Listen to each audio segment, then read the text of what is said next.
On behalf of Baker McKenzie and the ACC Southern California Chapter, welcome and thank you this morning for joining today's webinar, the second half of our two-part M&A Hot Topic series. My name is Perrie Weiner. I chair the securities litigation practice at Baker McKenzie, and I'm joined by my partners, Derek Liu and Steve Canner. During the next 45 minutes, we will give you a primer on SPAC and de-SPAC transactions as a pathway to private companies to access the public markets, discuss current market trends, and some of the regulatory and litigation risks associated with the deal structure. I promise to keep the litigation risk to a crawl relative to everything else, because the impact is really about the how you do these deals. This program has been approved for CLE credit, and the ACC Southern California Chapter will send certificates out after today's program. We will save the last 10 minutes for Q&A.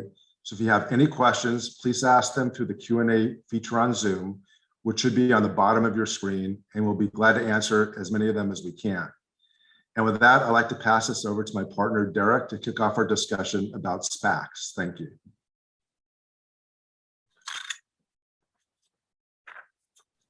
Thanks so much, Steve. And also joining us on today's panel is our partner, Michelle Heisner from DC, not to be forgotten. So what is a SPAC, right? The easiest way to describe a SPAC is as a publicly traded, single-use private equity fund. Let's break that up into parts. Publicly traded, unlike a private equity fund where investors put money in and then basically have to hold it in the fund, their interests in the fund are liquid.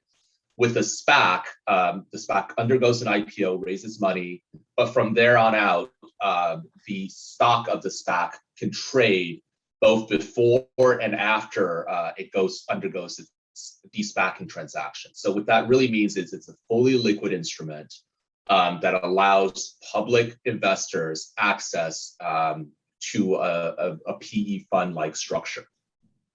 Single use.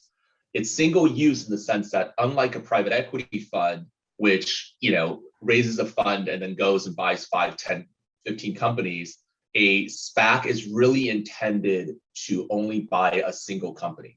The whole idea is you identify a single target, negotiate with it, and as part of the de-SPACing process, which we'll be talking about, you take that target public, and then the SPAC ends its life cycle. The SPAC directors do stay on for a period of time, but by and large, the SPAC sponsor is free to go and find another SPAC or another opportunity. When I first started my career and in the financial crisis, these vehicles were really being used to actually buy a company and control it and grow it, right? So the whole idea was that you would raise a fund, you'd buy, in some cases, a distressed banking asset, and then you'd sort of grow that asset. Nowadays, it's primarily being used as a way for companies to go public in a sort of a reverse IPO type structure. With that, let me turn it over to my colleague, Steve Canner, to talk about how SPACs IPO and are formed in the first place.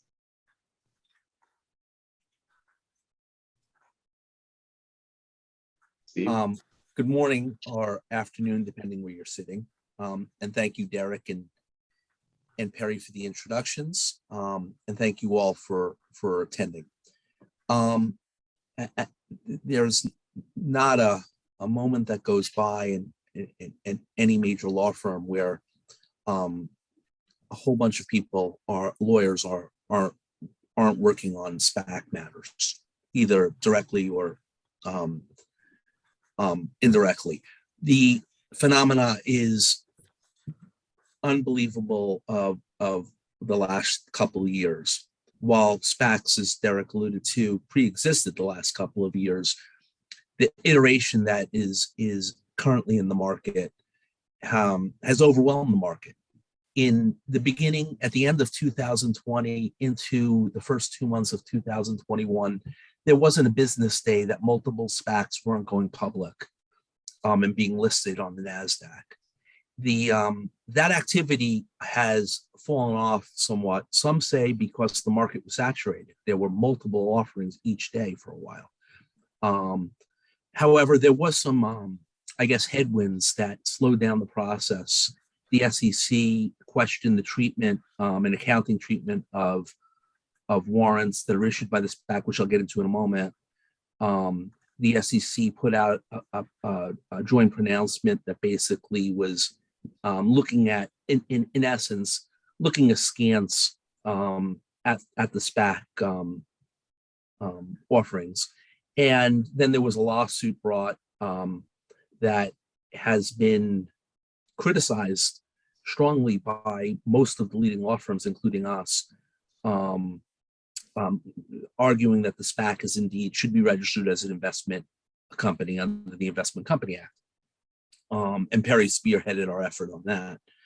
But nonetheless, the SPAC world, we foresee that it will continue, that it's still vibrant, it's a great opportunity, and that is both for sponsors and for the targets of the de-SPAC, which Derek and Michelle will cover in a few moments. What the SPAC really is an entity formed by sometimes a name brand private equity house, by somebody that's recognized as a leader in an industry, by notables in the financial community. And it's usually a small group of people who decide to form an entity. And those founders basically start the entity by putting in a limited amount of money, usually around $25,000, with a soft commitment to loan some more. And for that, they get back what's going to constitute 20% of the equity in the SPAC once it goes public, of the common equity. The SPAC then goes through a typical registration process with the Securities and Exchange Commission. It involves drafting a prospectus which describes what the SPAC is going to do. Well, the SPAC really doesn't have all that much substance to it. So basically that document describes the individuals or the sponsor. It could be a private equity fund. It could be an affiliate of a family office. It describes basically the individuals or the fund's accomplishment, the sponsor's accomplishments, to basically attract investors ultimately when the public offering commences. The SPAC is kind of constructed as follows. The SPAC is usually set up with two classes of equity.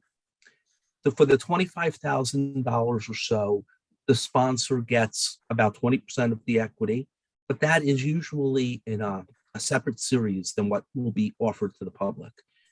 The principal distinction is until the SPAC does a de-SPAC transaction, the initial shares will entitle the sponsor to elect the entire board of directors. And initially, the board of directors is selected by the sponsor. However, the majority of the directors will be independent if they want to list on the NASDAQ or another exchange in the United States. You need a majority of the board to be independent. So that being said, there's a second class that will go public. And actually, when the SPAC does commence its public offering, it doesn't just offer its common stock. It goes out with a package called a unit. The unit is a unified security that consists of a share, one share, and warrants, a part of the warrant to acquire shares. And that unit is almost always sold for $10. So it'll be a share and a warrant to acquire a part of a share.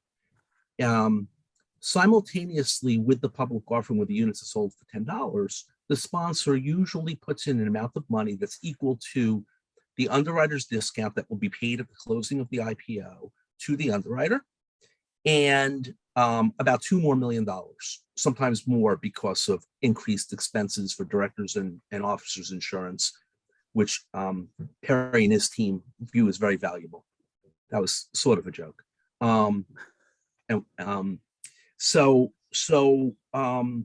the public offering goes off, simultaneously with the public offering, the sponsor does a simultaneous private placement putting in money sufficient to pay the cash portion of the underwriter's discount. The underwriter's discount's typically 5.5%, but only a portion of that is paid at the closing. The balance gets deferred until the de-SPAC. If the de-SPAC doesn't happen, the bank doesn't get paid the deferred portion of the underwriter's discount. The entirety of the proceeds of the IPO plus the private placement proceeds, less a small amount for expenses, gets deposited into a trust account with basically reputable financial institutions. Enough of those funds are left there so that the people who bought the interest in the SPAC have the right, well, I'll get to in a moment. There's amount sufficient such that every single share could in the future get back the amount they paid for their shares plus interest. So what happens later on in the life of the SPAC, when the SPAC ultimately does a de-SPAC transaction, every shareholder other than the founders or the sponsor and its directors and officers are entitled the right in connection with the de-SPAC to get their money back, to get their $10 back per share. They also get to vote on the transaction, but more importantly, they get a free look at the asset the SPAC is going to buy. They could either say, I want to go, I want to stay in this and not take my money back, or they could take their money back. Since the SPAC only usually has 24 months of life, and if it doesn't commence a de-SPAC transaction within that 24-month period, the SPAC has to liquidate. Subject to certain exceptions, the SPAC has to liquidate. So an investor has the right to get their money back at no later than 2 years after putting their money in. If they want their money back, they have to have their share redeemed, but they get to hold on to the warrant. So they get, for basically the time value of money for the money that they put in the IPO, they still will, they're compensated, if you will, with the warrant or part of the warrant that they get in the unit. 52 days after the IPO, the unit breaks apart, so the warrant and the shares do trade independent of one another. That's basically the construct of the offering. I know I've been moving around a bit, but the market is such that because there's been a drop off of offerings in the last basically since March, late March, there's been certain pivots and deviations from what I just described, which is the fundamental central kind of vanilla structure that you'll see in the marketplace. Some SPACs have been offering more than $10 a share back upon redemption to induce investors to buy. We've seen pricing at 102 cents. So, $10.20. We've seen higher warrant coverage. We've seen lower warrant coverage to prevent dilution. But like I said, for the most part, all the money that's raised, excluding the underwriter's fees and excluding certain deal expenses, is deposited in the trust account. The trust accounts is invested in securities or items that would not cause the company, the SPAC, to typically be treated as an investment company under the Investment Company Act. So there's a myriad of rules that have to be complied with. The SPAC will select the stock exchange. It's usually the NASDAQ where they will be listed. They have to meet the listing requirements, the normal public company requirements, subject to certain relaxations by the SEC, because the SPACs usually fall below a certain threshold and they have slight exemptions from certain reporting obligations that the SEC typically imposes. And the SPAC goes forward with the understanding that when it closes its public offering, it has not identified a target. It could identify an industry, it could identify a geography, it could identify both an industry and a geography, but it cannot have a target where it's really studied or started discussions with the target. And that if in fact the SPAC did that, it wouldn't be a blind pool anymore. The SEC would require the financial statements of the target to be included in the registration statement that was filed by the sponsor and ultimately prosecuted to effectiveness. Um, so the whole process of the IPO with the SPAC involves a fair amount of work. It requires the sponsor at the front end to put up some money. It requires the sponsor to retain counsel, engage underwriters, accountants. Audited financial statements must be included in the registration statement.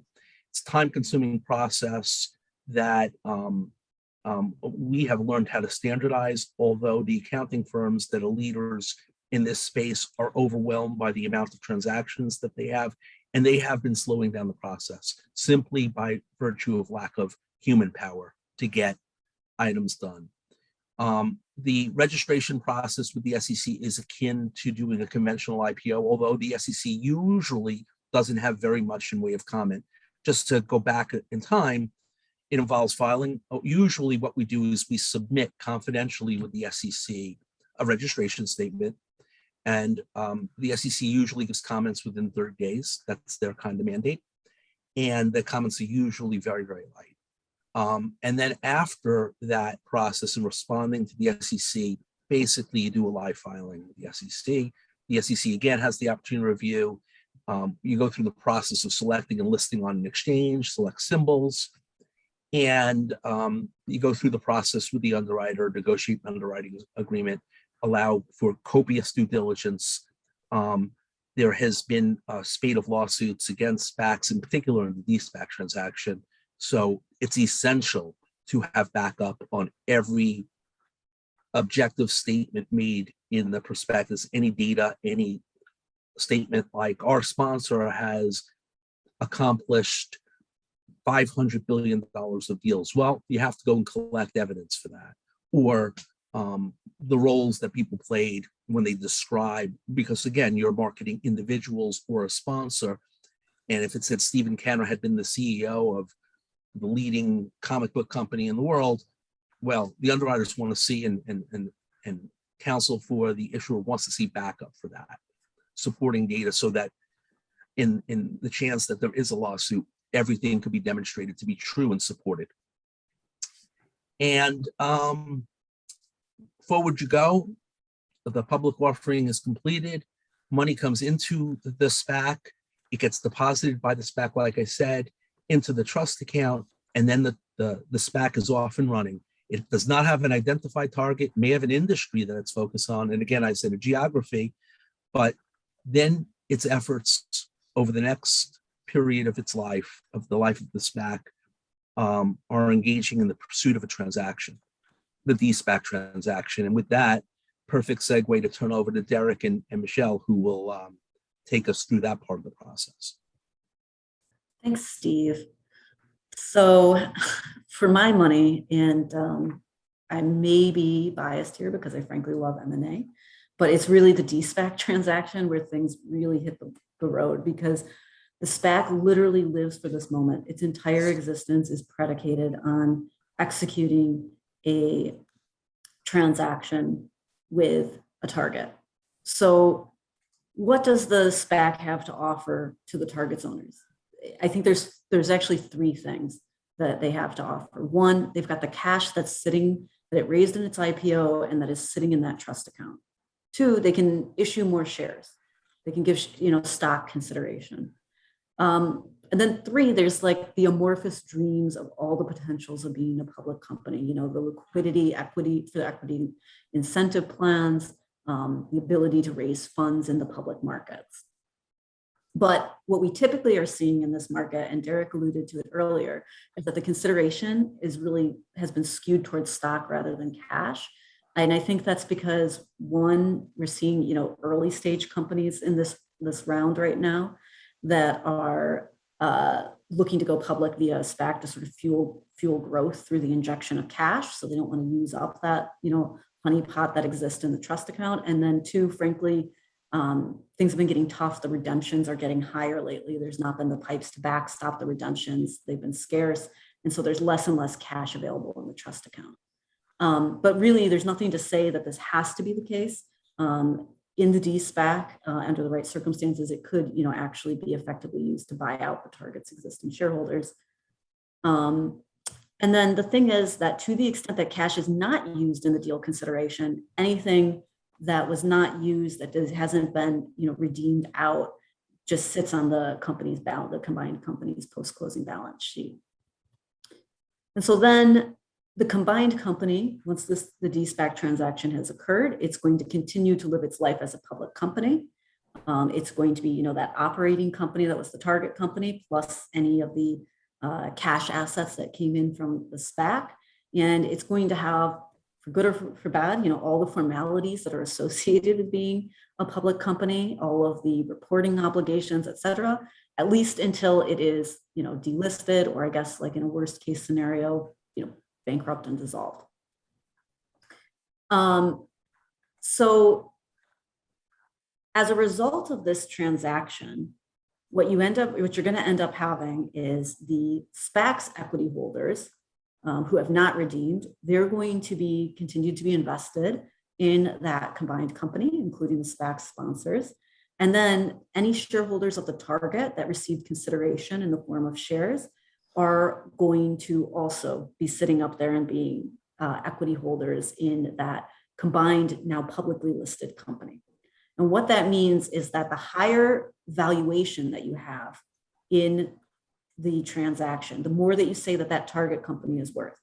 If you're paying that valuation in the form of stock consideration, then the more ownership you're going to have of the target's shareholders, so the sellers in the transaction. And it ends up with this really odd result where you typically, at least in this market where you've got a lot of stock consideration being paid, you typically actually don't see a change of control. When you do the de-SPAC transaction, the people who own the company before continue controlling the company post-closing. And so in that sense, it's like when you're doing this M&A negotiation, your sellers are also sort of your buyers, because they're the ones that are going to have to live with this company post-closing. Next slide, please. So the key transaction terms that we typically are seeing focused on during the negotiation is, the headline valuation and the split between cash and stock. And I think what's interesting about this from like a deal dynamics perspective is that more is not always better for the seller. In a typical M&A transaction, if you are representing the seller, you want to get the most consideration humanly possible for that seller because they are making an exit. But in a de-SPAC, where your seller is also going to probably be controlling, at least in this market, be controlling the company, the post-closing combined company, if you set that valuation too high, if you drain too much cash out of it, you are going to be the one that is sitting with that post-closing combined company when, the stock plummets. And if you had to put projections out there to justify a really, really high valuation, you're the one that's left holding the stock for a company that now has projections that it fails to meet. So the process of setting that valuation is ideally, more of a collaborative one than sort of the, all drag out sort of fight. And then as a technical point, the target valuation usually has to be at least 80% of the trust account assets of the SPAC. We see, you have to deal with all the typical M&A terms, reps and warranties, closing conditions, indemnities. Actually, these deals are typically done public style where, and the sellers are going to own the company post-closing. So we don't usually see indemnities. And as a result, the disclosure against the representation is really, they're really more focused on material terms. You don't have this dynamic where you've got, say, like RWI and the buyer is like looking to be able to make claims and really nickel and dime things post-closing. A really key issue is whether the PIPE is going to be raised before signing, which offers you greater certainty about the ability to get the PIPE placed before committing to the expense of the deal. And it allows you also to test your valuation, or if it's going to be done after signing, which really increases the risk that the money's not going to be in the trust account. And I guess just to take a step back to, I guess like from a structural perspective, that PIPE it's really been critical to the development of today's SPAC market, because what it did is it allowed it allows you to, it allows that risk of the redemptions, the stockholders in the SPAC have the right to redeem their shares for their pro rata share of the trust account. If everybody redeems, that trust account just evaporates. By combining a pipe transaction with the de-SPAC, what you're doing is you're shoring up the money in that trust account. And so if you try to go out and raise it beforehand, you've got greater certainty about how much money you're going to have post-closing. And really, ultimately, I guess, about the valuation, of this whole transaction and the valuation of the post-closing company. Now, it's been getting more and more difficult to raise pipes. And so I think we're seeing more and more pressure to, try to do it after signing because people can't do it now before signing, but it increases the risk, to the transaction essentially. And then it's really important to understand that the shareholders can redeem their shares even if they vote to approve the transaction. And so the consequence of that is that the de-SPAC transaction is nearly always approved. And the real nub of the negotiation is whether you're going to have to close into a SPAC that's got no money left in it after the redemptions. And so as a result, because one of the primary reasons why we see these de-SPACs happening is that money that's hopefully in the trust account at closing, is that the target will generally want to try to get a closing condition that says that there has to be a certain amount of funds left in that trust account after the redemptions. Otherwise, it doesn't have to close into essentially a SPAC that's got no money and then have, public company compliance burdens, et cetera, without having the benefit of that cash to really fuel the growth. We also typically see negotiated post-closing governance items. Usually the SPAC sponsors are getting a board seat or two, but nothing really more onerous than that in this market where, it has tended to be that the target shareholders continue to control the company post-closing and are receiving stock consideration. And then you've just got kind of typical public company concerns like IPO type concerns about, overhang in the market. And so you see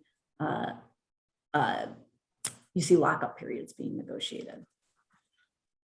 And then transaction expenses. You used to hear, really early on in the process, you used to hear a lot about how SPACs were actually cheaper than doing IPOs. You don't really hear that so much, I think, anymore, because everyone now knows you've got M&A deal costs, you've got SEC filing costs, you've got, the original IPO underwriter cost, and you've also got all of this dilution that's happening in the form of the 20% that's going to the SPAC sponsors. Next slide, please. So key considerations in the de-SPACing process, you're going to have a proxy solicitation because you're going to be typically soliciting the shareholder vote. Shareholders are going to have a right to redeem whether or not they vote in favor of the transaction. The transaction structure could really be sort of anything. So it's really important that you get in there early and plan, what are the tax considerations? Are there regulatory considerations? But, in the US, a simple way to do it would just be a merger. You're going to have typically a pipe alongside, and then really key financial statements of your target, because even if you have audited financials of a target, for those SEC filings, you're going to need PCAOB audited financials 2 to 3 years. And so you want to, start getting those lined up so it doesn't become a timing issue. Next slide, please. And then what happens if you fail to get a deal done? Well, the SPAC has a limited period of time, up to usually about 24 months. If the transaction is unsuccessful, if the transaction gets voted down, or for whatever reason, the transaction does not occur within that time period, then the SPAC is going to have to liquidate and return the money that's left over to its shareholders.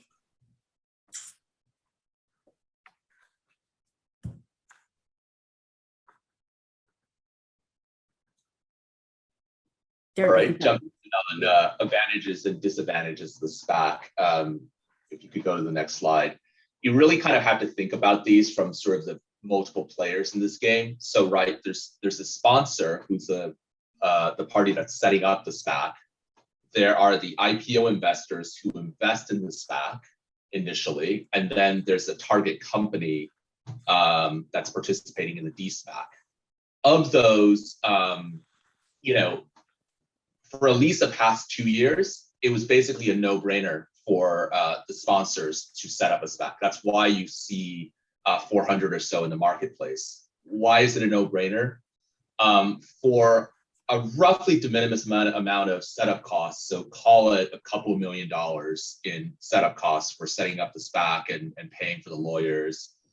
And then for putting a bit of capital at risk, usually again in the, you know, sub $5 million range, you basically get 20% free equity in a vehicle that has usually about a $200 to $300 million market cap, right? So basically, if you are able to successfully de-SPAC your vehicle, you basically get somewhere between $40 to $60 million of free equity.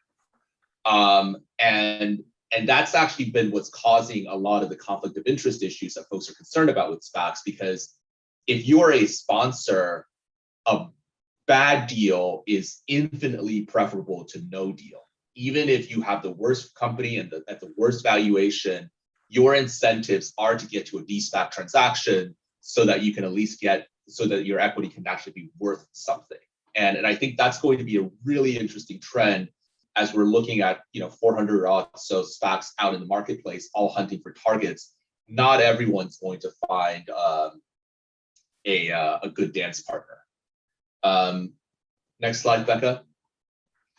For the IPO investors, at least in the past couple of years, when it was a low interest rate environment, it was also somewhat of a no-brainer, right? When treasury yields were really low, to basically give SPACs your money for a 18 to 24 month commitment and accrue some de minimis amount of interest, and on top of that, have this warrant that gives you upside, even if you get your money back, that was also perceived to be a risk-free bet, right? So in the worst case scenario, you don't like the deal that the sponsors have found, you get your original $10 investment per share investment back, and you still get a warrant that has at least some amount of economic value.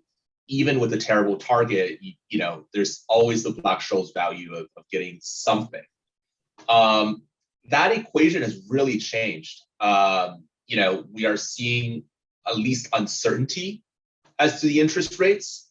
And what you're now seeing, you're seeing some challenges to the ability of SPACs to, you know, deploy money into treasury funds because of the silly Investment Company Act litigation that's happening. But what that's all causing is for investors to say, look, I really want more returns for the amount of money, for the time value of money, right? And so that's one of the evolutions that Steve mentioned, which is you're seeing SPACs offer investors, instead of saying, you know, you get your original 100 cents on the dollar plus interest, we're going to give you 102 cents on the dollar plus interest to incentivize you to basically park your money with us. But look, other than the time value of money, for the IPO investors, there isn't really a downside, right? You get a free look at this company, locking in this $10 per share valuation. If it jumps, which in the past 2 years with the exuberant market we've had, it's often jumped. If it jumps, you can sell immediately. And if it doesn't jump, then you can always redeem, and all you've lost is really the time value of money. Next slide. So then it really turns on the target companies, right? This was a structure that's been around for a while. It's been unpopular, frankly, for most of its existence for the reason that Michelle mentioned, which is this high redemption risk. And so what is it now that's causing everyone to jump onto this SPAC bandwagon if you're a target company and you're looking to go public in this way? And I'm going to break it down into 3 fundamental themes. The first one I'm going to call funding certainty. The second one I'm going to call valuation certainty. And the third one I'm going to call speed. Let me break those 3 down. funding certainty. At first glance, it looks very appealing to go with a SPAC because it's got a pool of money sitting there, and all you have to do is convince investors not to redeem. How hard could that be? As it turns out, really hard. SPAC investors, there is no loyalty there with the amount of money that they've parked. We have seen situations where you get 100% redemption if the investors don't agree with the valuation or the target company that's been picked. What funding certainty there is with the amount that's been invested in trust is really that there is a group of investors that's been collected, that you know that if you market to this group of investors and you convince them of the fundamental soundness of the deal, they're likely ones that are interested in the original industry and in the original geographic coverage, and so they're less likely to not invest than just a plain public investor. But it frankly isn't that much of an advantage. It's a little bit on the margins. The other place where folks usually got funding certainty was the fact that people were able to do these concurrent pipes with signing.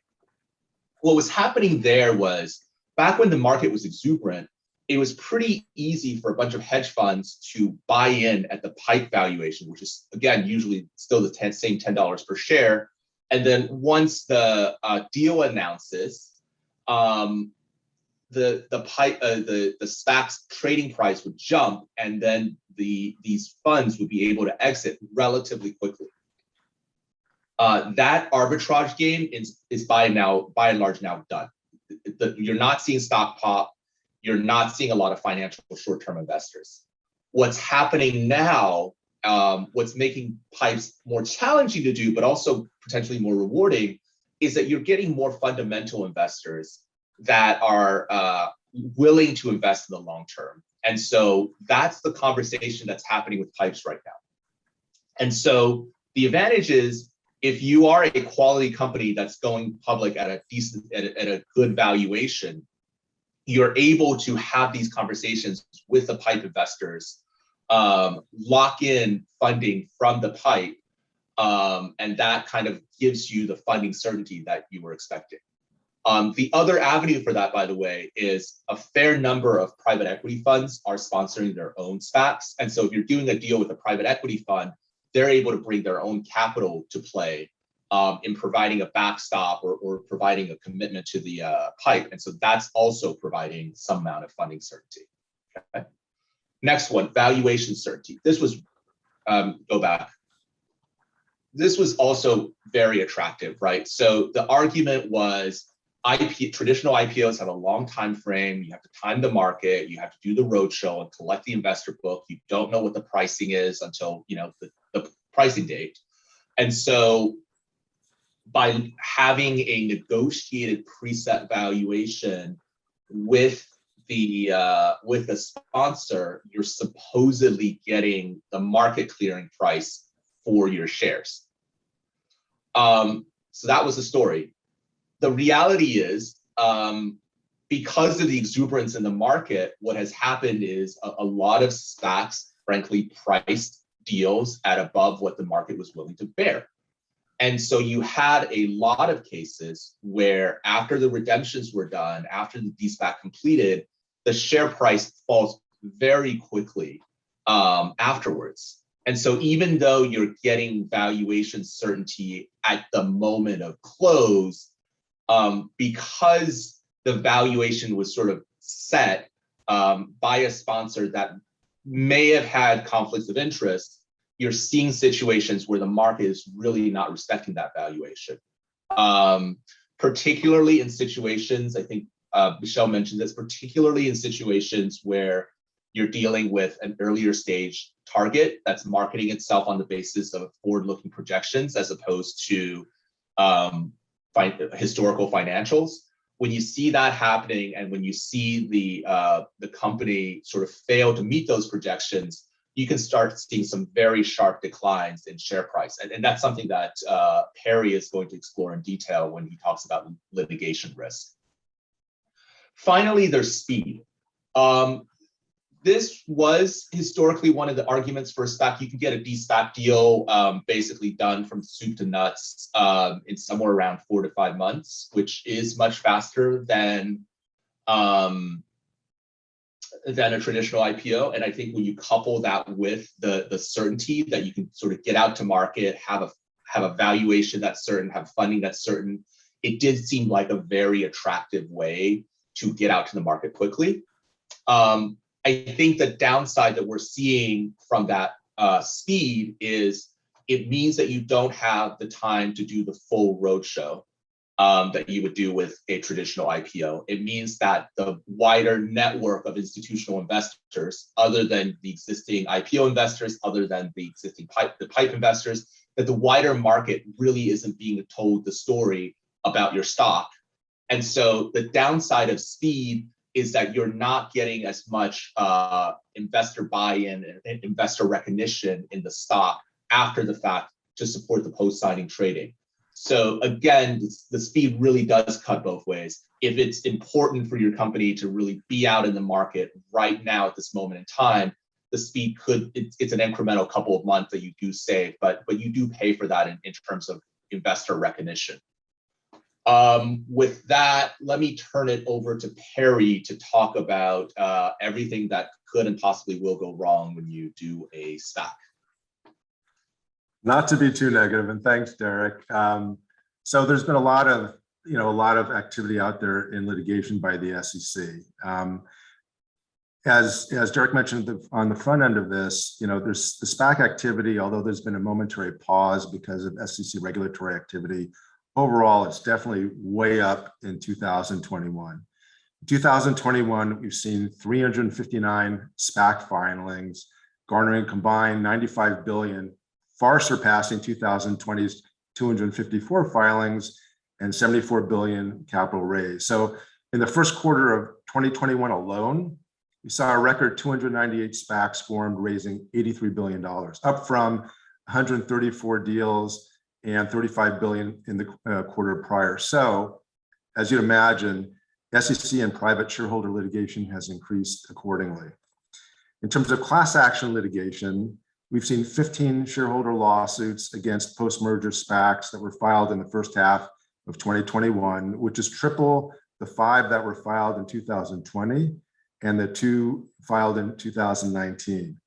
And shareholder class action lawsuits have focused among the issues that were discussed earlier, as you would imagine, on breach of fiduciary duty, and most importantly, underscored inaccurate disclosures made in connection with the business combinations. And I'm currently litigating 5 class action securities litigations that are involving all of these issues. On the SEC enforcement side, for the first time, the SEC also brought an enforcement action against a SPAC, its sponsor, and the target company before a shareholder vote on the merger. That's something that that Derek had mentioned and Steve had mentioned. That's the momentous case. And again, that's the case, one of the cases I'm litigating right now. It's probably the highest profile securities litigation matter in the market now, testing a lot of these theories. The SPAC itself was a Stable Road acquisition company. So the SEC continues to make public statements and issue public reports indicating that the SEC's enforcement division is examining certain aspects of SPAC transactions. For example, in March of 2021, the SEC's acting chief accountant in the Office of Chief Accountant, OCA, issued a public statement entitled, quote, "Financial Reporting and Auditing Considerations of Companies Merging with SPACs," end quote. And in April of 2021, the acting director of the SEC's Division of Corp Finance issued a public statement titled, quote, "SPACs, IPOs, and liability risk under securities laws," end quote. Next slide, please. So what are the implications? The SEC settlements are likely to become more aggressive than we've seen. Recent enforcement actions indicate that SPAC sponsors can no longer rely solely on a target company's representations, and respondents are facing significant penalties despite cooperation. In certain instances, the SEC has required that a SPAC sponsor forfeit founder shares and give PIPE investors an opportunity to terminate their subscriptions. And shareholder lawsuits, as Steve and Derek mentioned, have become even more creative with the one that was filed by a Yale law professor and a former SEC enforcement lawyer, where they were challenging Bill Ackman or Pershing's SPAC, or otherwise known as a SPARC. It was more esoteric financing, so SPAC combined with a rights offering. And because Bill's fund hit the pause button on doing the de-SPAC M&A with Universal Music, and the money was not, and there was no target that was at that point identified at that moment in time, they claimed it was not a SPAC at all, but an investment company governed by the Investment Company Act of 1940. I have my own personal views about that. I'd be willing to take bets, and I almost promise you that it'll be dismissed on a motion to dismiss. I don't see the merit to it, because if that were the case, every SPAC would be an investment company under the 40 Act, because it is not unusual. In fact, it's honoring the fiduciary duty of the SPAC board to invest the money, the trust money, in short-term securities like treasuries. So next slide, please. So how are we advising our clients in light of all this and what's going on in this backdrop? Due diligence is probably the most important aspect or element of all of this. It's the catalyst for SEC investigations when it's done improperly.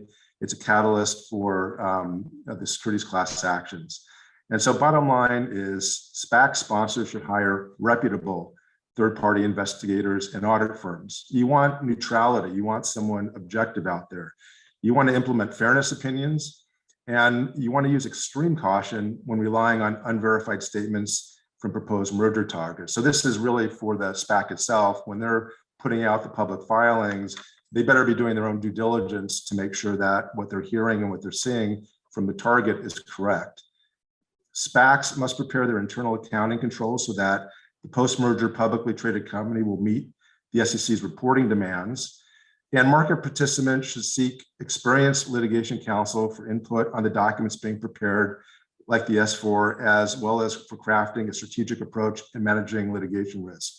And what our firm does differently than most law firms is, in addition to having the corporate lawyers preparing the documents and disclosures, they have litigators, whether it's me or someone else on my team, look over their shoulders when it comes time to drafting the S4s, just to make sure that everything's taken care of and there's transparency and that the disclosures are adequate. Yes, one of the advantages of a SPAC and a de-SPAC M&A over a traditional IPO is you have the safe harbor rule, which protects forward-looking optimistic statements, but there better be adequate cautionary instructions surrounding it. And there better be nothing that's untrue as of the date that the representation is being made. And then finally, conflicts of interest. That's another buzzword and focus for the SEC, and something that plaintiffs' lawyers also make a lot out of. So SPACs must consider potential conflicts of interest and whether their public disclosures adequately take care of that. So the emphasis in all of this is really the due diligence process. It's really important, and transparency if you want to avoid those sorts of issues. With that, I know we're running pretty close to the end. But if anyone has any questions that they like answered, please feel free. And I guess while we're waiting, what I would turn over to my co-panelists is, what do you guys think in terms of the future of SPACs, in light of what's happened, in light of how you compare it to the IPO to a SPAC and the benefits of the SPAC? How do you see this going? And since Steve talked first, I want to bring him up now as the first respondent to that question, please. Thanks, Perrie. I think it's a great question. And I see SPACs being a tool in the toolkit for a long time to come. In particular, if interest rates remain low, which I don't have the crystal ball, and there's some speculation that there's inflationary bias in the economy and the Fed may act to raise rates, but nonetheless, they'll still remain low for some time. And if they remain low, there's not that many ways to deploy money. So for asset managers. So I would imagine that asset managers will still find SPACs as an investment to be really attractive, as will other folks. So I see it being a very vibrant opportunity for the foreseeable future. With one other thing, I truly think it democratizes access to great asset managers. So when a traditional bulge bracket fund won't accept less than X dollars, which X is a large amount of money, from an investor. A SPAC, you can invest a small amount in and get exposure to a leading investor. That's attractive. And if leading investors continue to sponsor SPACs, I think it's a good thing for the investing community, in particular, the small investor. Thanks, Steve. Michelle, agree, disagree? What's your view? Wholeheartedly agree. I guess a couple nuances on that. One, like retail investors. So with the pandemic, we've seen a retail market, the likes of which has not existed, certainly in my lifetime. And in lots of ways, I think this is, this whole phenomenon is great in that it opens up an asset class that was previously like locked off to the retail market. And there's something, very, I guess, philosophically appealing in that to me. But it also seems to me that one of the tricks heretofore that has existed in the SPAC market is that the investors that come in at that IPO are not the same investors that are holding the securities at the time of the de-SPAC transaction has occurred. You're seeing like multiple turnovers that are happening in the shareholder base. And I think that if we see, like just as a practical matter, if there is a lot of volatility in our markets as a result of all this retail investment, I think that like SPACs are going to become an area of more and more scrutiny than they already are with the SEC. And then just, I'm also, IPOs, people were criticizing them before the de-SPAC trend really started. We were seeing these direct listings, Palantir, Coinbase, Spotify, now Warby Parker. And I think one thing that will be really interesting is to see what can these structures sort of teach us about potential modifications that we could see in the more traditional IPO space. I'll be really interested to see where that goes personally. Thanks, Michelle. And Derek, agree, disagree? What do you see as the future? Michelle basically stole my point, but I do think that what we're actually going to see is that the SEC and the market reacting in the traditional IPO space to fix some of the flaws that were driving people towards SPACs to begin with. And I think the two notable flaws, one, it was very hard for early stage companies that don't have a revenue track record, but that are quite exciting, right? So you talk about battery, you talk about EVs. These are companies, you have companies that are now EV companies that are trading above GM, above Ford, and investors weren't getting access to them because the SEC had these rules about not being able to market forward-looking projections. And so I think that's one area where actually I think the SEC should learn from SPACs and kind of bring a parity to what's available. The second thing is, and Michelle mentioned direct listing, I think the traditional IPO has had for a long time been subject to criticism for the pricing mechanism, right? The existence of the first day bump, the fact that underwriters were accused of allocating to their favorite clients. There were just a lot of non-transparent aspects of the pricing mechanism for traditional IPOs. I think the SEC has gone somewhere to solve that, but primarily in the direct listing setting, right? By allowing companies to raise capital via direct listing. So I'd be really curious to see how that evolves, because I do think of that as a better way of solving the valuation conundrum than SPACs are. I do think SPACs have a future. I think the transaction fees of SPACs and the conflicts make them somewhat less attractive as a long-term solution to some of these capital markets issues. But I guess we'll all see. Thanks, Derek. And I guess for me, my standpoint, a litigator's perspective, I think SPACs are here to stay. I litigated the Chinese reverse mergers about a decade ago. When that was it was a similar sort of area where you had hedge funds in the US that wanted to invest in Chinese operating companies. So you saw reverse mergers of Chinese operating companies into US public shelves with simultaneous pipe financings.